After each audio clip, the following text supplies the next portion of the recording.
Your finger pain might not be arthritis.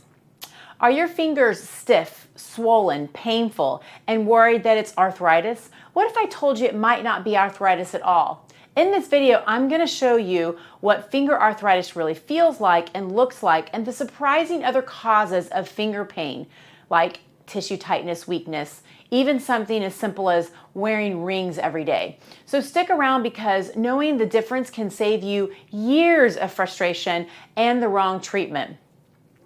So what does it feel like? When you have pain in your fingers, you can have pain in your joints, you can have pain in your knuckles, you can have pain that comes and it bothers you like even into the wrist and through here. And all these problems are not necessarily arthritis, but yet our doctor will say, oh yeah, that's what it is. You can get bony changes within your joints, which are some arthritic changes, but doesn't necessarily mean that your pain is coming from that. And I'll explain that here in a second. Things that you are limited with, gripping, typing, opening jars, writing, are all things that can kind of give us problems. So what are some of the things that are overlooked? What are things that can create pain in our fingers that are overlooked that really can mimic arthritis, even when we have like painful joints and obviously some bony changes within the joints? The biggest thing is that we look at with people that have pain is soft tissue tightness. And it's not in the hand that we have to worry about that with. It's usually all up and through here. So when we go and we start asking, okay, tell me, where do you feel it? And if you say, oh, I feel it like on the top, like part through here, it hurts from here and through here. Well, then I'm looking at like up and through here. There's problems of tightness that's up here. You feel it down here, but the problem is actually up here, which is what is overlooked. If you have issues more in through here, where we're feeling pain into the thumb, I start looking at problems in through here, right in through here. I'll also look at problems in through here and up and through here because of kind of where the pain's located. If we notice issues, more, over through here, again, I look up and through here. All the muscles, when our hands move, they literally are all attached to the elbow. And even though we feel pain down here, the problem a lot of times is more up and through here, but yet we only want to go and look at just the hand as the problem.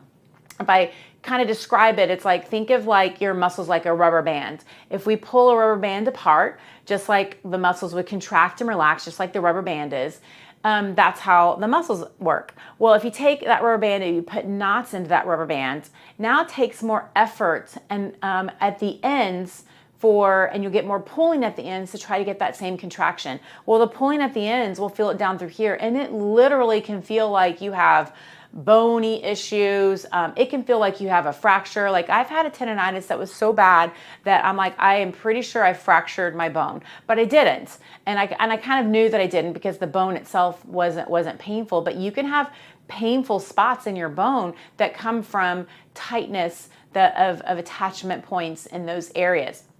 So that's the first thing that gets really overlooked. The second thing is weakness. So once we release tightness, then we've got to get the strength back. And it really comes down to what are the activities that you're doing that give you problems. So a lot of times we'll have people like holding the phone is a problem for people. Typing can be a problem for people. Writing can be a problem for people. So we can start working on exercises that specifically can address some of those issues. And that's what we do. So weakness, if you get a lot of weakness, there's tightness that happens because of that. And so we've got to release the tightness and work on getting you stronger. And a lot of times that in itself will solve your problems. We've seen it time and time again in our office. Now, the third thing that also gets overlooked is blood flow. And so when we have issues in our bone, even tendons, those kind of things, it comes from like we have to have good blood flow in order to heal. But what people don't realize sometimes is like when you wear rings, like I wear rings and I wear them all the time. When we wear rings is one of the areas where we can have issues with blood flow, because you could be walking in the morning, and if you realize you go walking in the morning, you see your hands get swollen. So like throughout the day, my hands will be where my rings almost fall off my hand, and there's other times where my hands are swollen and the rings are compressing that. And so if you don't ever take your rings off and you're always wearing rings, it's going to be a good idea to like always take them off so that you are never restricting the blood flow. Because if you restrict blood flow to these areas, you will feel like you have bony changes, and you'll have bone pain because of the lack of blood flow. It also happens when we do get some arthritis in our hands. It comes from a lack of blood flow, and if we can improve the blood flow to those areas, you will also have a much better chance of feeling great.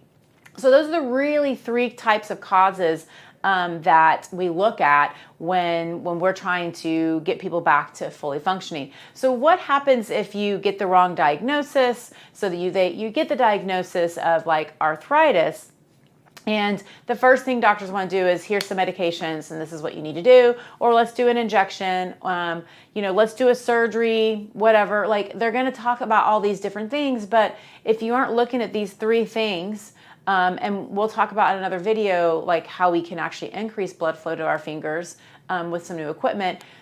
If you aren't looking at these three things, you're just treating a symptom. If there is inflammation because of tightness and weakness, and you're just going to go and take care of the inflammation with medications, you're missing the boat. You're not treating the true cause of what's going on, and it's going to lead you down a path of frustration. We've had clients that have come in and they are told that they have arthritis, and that's they can't, cook anymore. And that's what this lady loved to cook. And I'm like, this is crazy. Let's go look at it. And it was not arthritis. It was like a tendonitis. And we could help them get back to feeling their best. So getting the wrong diagnosis is a problem, because it leads you down to a lot of frustrations. So if your fingers are stiff, swollen, and painful, it might not be arthritis at all, and getting the right diagnosis is key to fixing the problem. If you find this helpful, like this video so more people can discover it, and subscribe for more tips on keeping your joints healthy and pain-free. And if you want to learn some simple stretches and exercises you can start doing today, check out my next video on 3 finger exercises you can do to relieve pain. I'll see you there.